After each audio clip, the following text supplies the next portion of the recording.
Mumbai Indians ने दिल्ली को हरा के प्लेऑफ के लिए एंट्री मार ली है।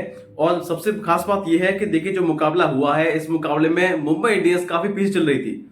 18 ओवर में रन बनाए थे 132 रन, लेकिन लास्ट के 2 ओवर ने यहाँ पर मुकाबला जो है पूरी तरीके से पलट दिया। क्योंकि लास्ट के 2 ओवर मुंबई इंडियंस ने जहां पर 48 रन बनाए, वहीं दिल्ली की बैटिंग ने यहाँ पर निराश किया।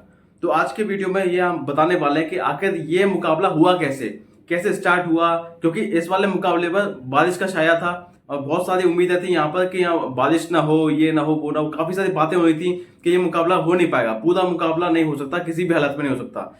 लेकिन तभी खबर आती है यहाँ पर शाम को 7 बजे कि यहाँ पर टॉस होता है, टाइम पे टॉस होता है, जहां पर जो दिल्ली कैपिटल्स है वो टॉस जीतती है और बॉलिंग का फैसला करती है।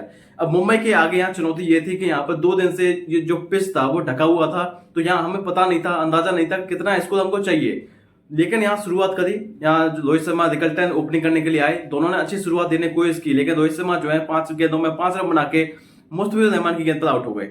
उसके बाद नंबर 3 पे आते हैं विल जैक्स जो है वो अच्छी बल्लेबाजी करते हैं। 13 गेंदों में 21 की पारी खेल दी, शानदार बल्लेबाजी की, छोटा कैमियो जिन्होंने खेला और शानदार बल्लेबाजी लगी मुझे। क्योंकि यहाँ पर जिस तरीके से ये मुकाबला पूरा आप देखें तो एक एक रन का महत्व था इस मुकाबले में।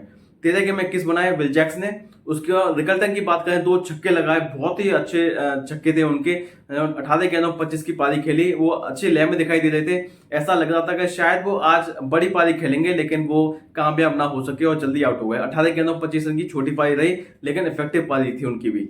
उसके बाद नंबर 5 पर तिलक वर्मा ने और स्काई ने अच्छी पार्टनरशिप लगाई। दोनों ने थोड़ा सा पिच को परखा, क्योंकि देखिए ये पिच आसान नहीं थी बैटिंग के लिए। आपको लग रहा होगा कि शायद मुंबई का वानखेड़े मैदान है तो इसका मतलब ये पिच होगी बैटिंग के लिए, नहीं, ऐसा कुछ नहीं है। ये एक छोटा ग्राउंड है, लेकिन यहाँ जब स्पिन होती है गेंदबाज तो शायद फिर मुश्किल होता था बनाना। और जैसे कि आपको पता है 6.9 डिग्री तक यहाँ बॉल घूम रही थी, तो आप ये अंदाजा लगा सकते हैं कुलदीप यादव को खेलना और बिपरज निगम को खेलना कितना मुश्किल होता था यहाँ मुंबई के बल्लेबाजों को।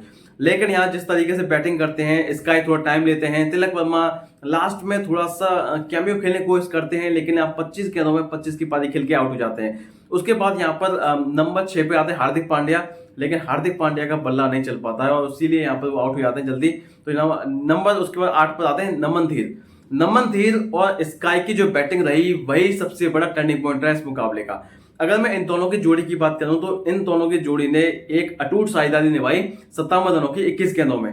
अब ये गेम चेंजिंग पारी थी और गेम चेंजिंग साझेदारी थी, क्योंकि यहाँ ऐसा दिखाई दे रहा था जब 18 ओवर में जब स्कोर था मुंबई इंडियंस का 132 रन, तो ऐसा लग रहा था कि शायद ये मुकाबला जो है कहीं ना कहीं मुंबई इंडियंस हार जाएगी। लेकिन उसके बाद हुआ क्या, उसके बाद लास्ट के 2 ओवर में आए 48 रन।